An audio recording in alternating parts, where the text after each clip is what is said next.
What is going on, guys? Wonder Man Boxing. I'm going to talk about this fight, Canelo Alvarez versus jermell Charlo. Took me a little while to make a video. I had a prediction in my previous video, and I said Canelo Alvarez would win by the knockout statement. Unfortunately, it did not happen, but he did dominate Charlo and drop in one of the rounds. Look, Canelo Alvarez came in the best shape. I had never seen Canelo Alvarez in this shape in a while. He was a healthy Canelo, and jermell Charlo did not have a game plan for Canelo Alvarez. A lot of people were giving jermell Charlo a chance because people were saying that Castaño and Canelo Alvarez have similar styles, which I personally think that was BS. First of all, Brian Castaño has a high guard, just like Canelo, but it's a little bit different. Castaño pressures you, but he throws volume of punches, and on top of that, he doesn't have a power that Canelo Alvarez possesses, and especially at 168 as well. He throws a volume of punches, and jermell Charlo, being bigger than Brian Castaño, and he knew that he could hurt Castaño will leave himself open, and jermell Charlo was countering him, and that's why he knocked him out. See, with Canelo Alvarez, it's a little different. He's more selective with his punches, and he could switch his style based on what the opponent brings. For this specific fight, Canelo Alvarez was on first gear the whole time. He didn't even have to change his style because jermell Charlo wasn't bringing anything. He didn't have a game plan. But hey, it is what it is. I still respect Charlo for taking the fight. I just didn't think it was going to end this way, or it was going to go this way. He pretty much came in to collect a paycheck. Let's just keep it real. But I love the fact that jermell Charlo called out Terrence Bud Crawford. Terrence Bud Crawford was disappointed with jermell Charlo's game plan, and that he didn't come to fight. But hey, I still think that jermell Charlo and Terrence Bud Crawford is actually a really good fight at 154. Look, I think it makes more sense for Terrence Bud Crawford to fight jermell Charlo at 154 than Terrence Bud Crawford to fight Canelo at 168.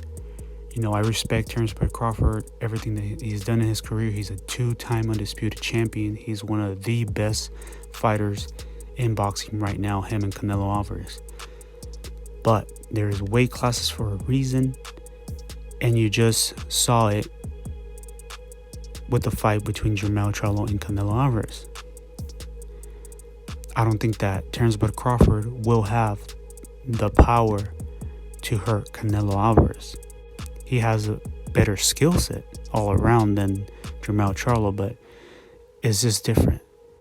So I personally think that Terrence Bud Crawford, and I said in a previous video, like a long time ago, when the fight was announced between him and Errol Spence, I said Terrence Bud Crawford is going to become undisputed in 3 different weight classes: 140, 147, and 154. And I still stand by it. Look, I think that Terrence Crawford rematching Errol Spence, and then jermell Charlo fighting the winner of Tim Tszyu and Brian Mendoza is ideal.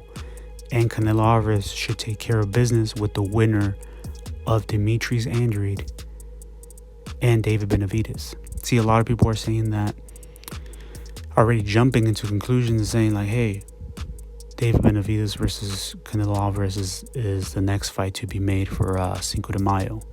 Well, we're speaking too soon, because I personally think that Demetrius Andrade versus David Benavidez is a good fight, and Demetrius Andrade could actually pull an upset, because I think that based on the youth and the pressure that David Benavidez possesses and puts on people, on fighters, I think that he's going to be the favored one against Demetrius Andrade. But Demetrius Andrade's awkward style could give problems to David Benavidez.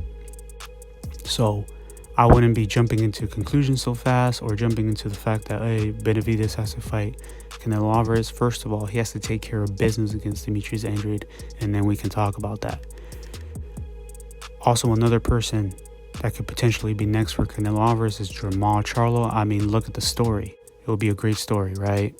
It's a very marketable story to show to the boxing fans that, hey, jermell Charlo's here to get revenge for his brother's loss. And that's a very marketable story, but I personally think that Jermall Charlo should fight Caleb Plant. I think that's the next fight for him.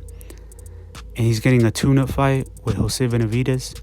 It is what it is, but I personally think that he should redeem himself from the big slap that Caleb Plant put on Jermall Charlo, and they should settle it in the ring. I mean, that is a hell of a fight of itself. It will be the biggest fight in Jermall Charlo's career, Caleb Plant, and that's a good fight.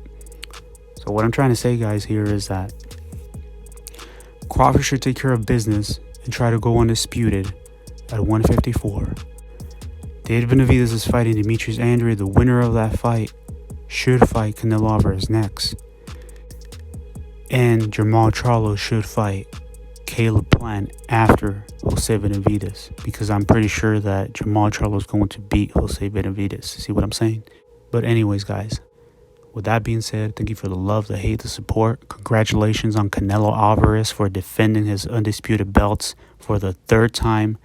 And he is the king of 168, and he's still the face of boxing, even if you like it or not. Haters are always going to hate, but it is what it is, and those are facts. I'm out.